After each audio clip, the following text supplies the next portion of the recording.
Welcome to Night Search, the voice of the paranormal. I'm Eddie Middleton in Memphis, Tennessee. Tonight, joining me as a guest co-host is Richard Shellum, our staff astrologer. Colleen can't be on with us tonight. She'll be back next week. We are going to be talking with Laura Knight, and I think she has a pretty chilling story to tell about the research she has been doing over the last, I think, like 10 years, and she's uncovered, I think, a scenario that should get your full attention. At least it would provide some very serious food for thought. So we're going to be having Laura Knight's search on Night Search, you might say, tonight. Laura, thanks for being on with us. Hi, Eddie. I'm glad to be here. And I don't know if it's necessarily chilling. Well, it was chilling to me. That's all I can say. Well, people who look at it at first glance do get that impression, but after they dig deeper into the subject, then they discover that it's possibly not so chilling after all. Well, maybe we'll have a better conclusion to this thing late when we sign off tonight. I just, was finding the whole thing rather ominous, this idea of the manipulated matrix, and like the movie, Why don't we start out, though, and have you just tell us a little bit about your background and then how you got into doing this kind of research that you've been into, like, for the last 10 years, and then we'll talk about the book you've written about this.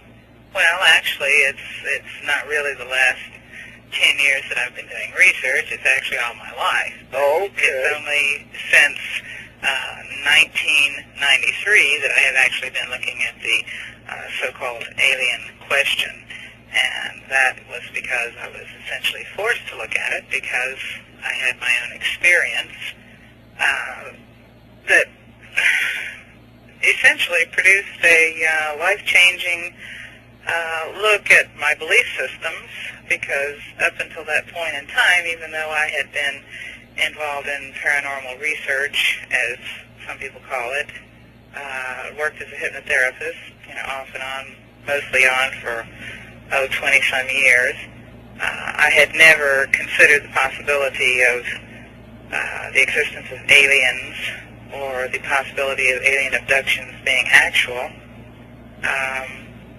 It was kind of at the bottom of my list of possibilities that I was forced to look at it. It changed my life, and once I looked at it, I became determined to discover exactly what it was and why it had been so concealed from me for so long. Not just me, but the world at large.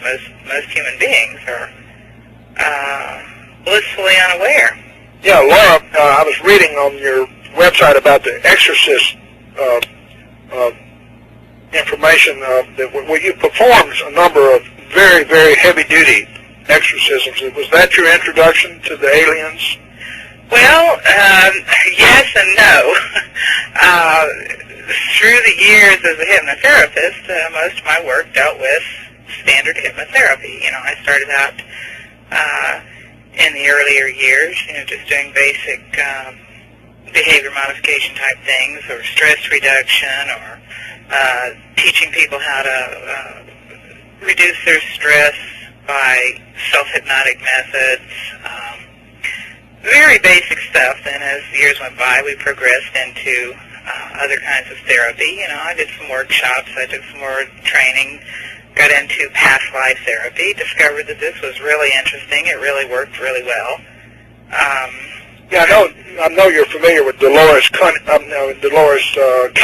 Mm-hmm. And she got into the alien abduction research through doing regressive hypnosis. And finding, that the past lives, the people had this kind of alien element showing up. Well, I never, up to that point, I never came across that, because it was really a kind of therapeutic modality that was pretty set. It was kind of a cut and dried technique. You learn this technique, you apply the technique to the symptoms of the problem. The person gets relief, and that's it. You don't get too experimental. And of course, from my perspective, when you have someone under hypnosis, you're basically like a brain surgeon. You know, you don't want to cut too much, and you don't want to cut too little. You have to be extremely careful and extremely ethical. So I didn't. That's a good analogy. Now I've never heard that one. Yeah. I never felt inclined to play with things that were untried or untested with people, and as a result, I went gradually, step by step, through these different types of therapeutic modalities, learning them, applying them, and learning them. I went from the past life therapy to doing what's called spirit release work. But the funny thing was I actually did my first exorcism before I even knew anything about spirit release work. And I went from there to deciding that I had to learn something about this, because once I had come across an individual who was, what shall we say, possessed.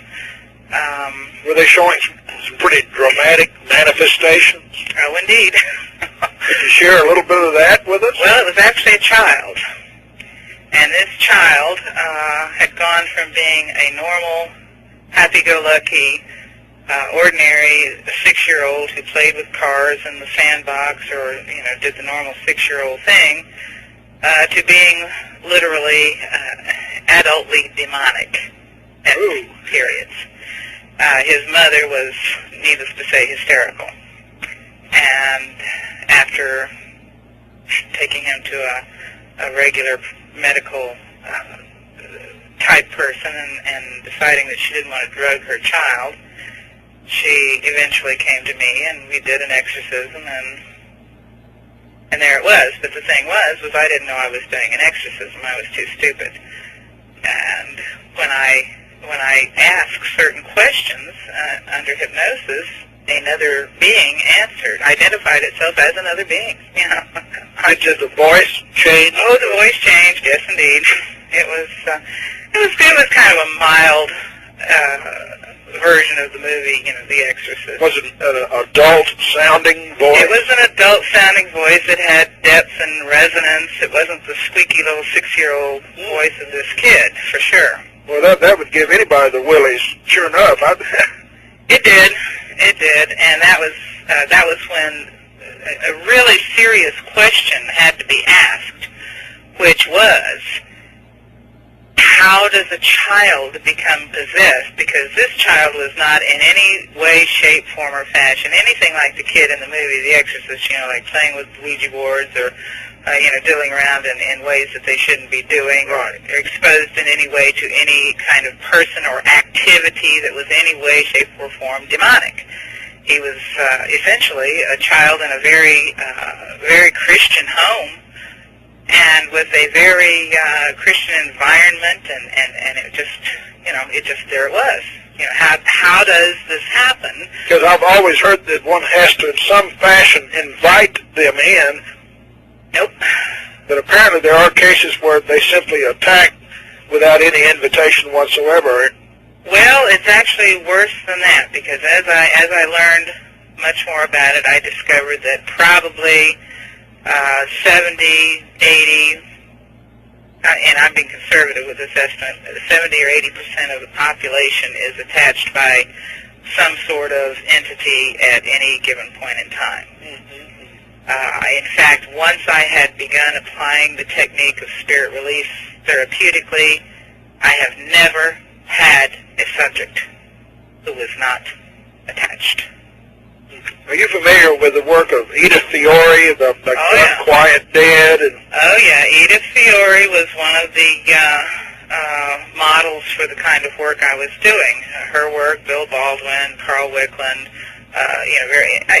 after I got a little more confident with doing it, I developed some techniques of my own, and after so many years doing this kind of work, I became more comfortable with my command of my skill, and branched out in some ways. But that was a period of time that led up to the introduction to the alien field. Yeah, I know Edith Fiore thinks that most people have had these spirit attachments at some point in their lifetime. And then she also got into alien abduction research through her regressive hypnosis work also. Right. Well, let me say right now, because it'll drive me crazy if I don't. Regressive hypnosis is a misnomer. I don't know who started the term or who began to use it first, but the proper way to describe it is hypnotic regression, because regressive hypnosis would be a backward form of hypnosis, and the actual thing that's being done is somebody is being hypnotically. Welcome to Night Search, the voice of the paranormal. I'm Eddie Middleton in Memphis, Tennessee. Tonight, joining me as a guest co-host is Richard Challam, our staff astrologer. Colleen can't be on with us tonight. She'll be back next week. We are going to be talking with Laura.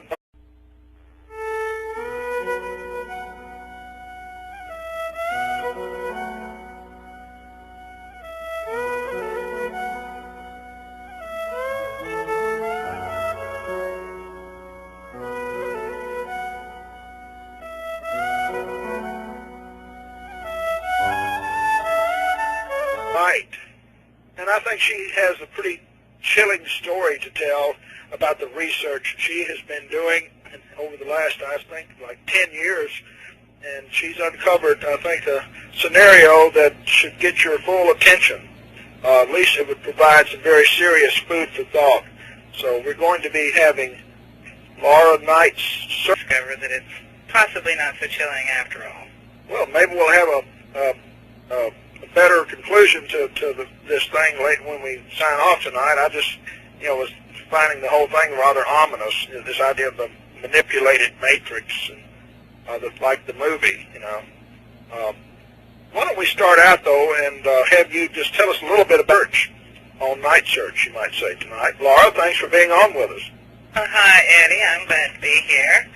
And I don't know if it's necessarily chilling. Well, it was chilling to me. That's all I can say. Well, people who look at it at first glance do get that impression, but after they dig deeper into the subject, then they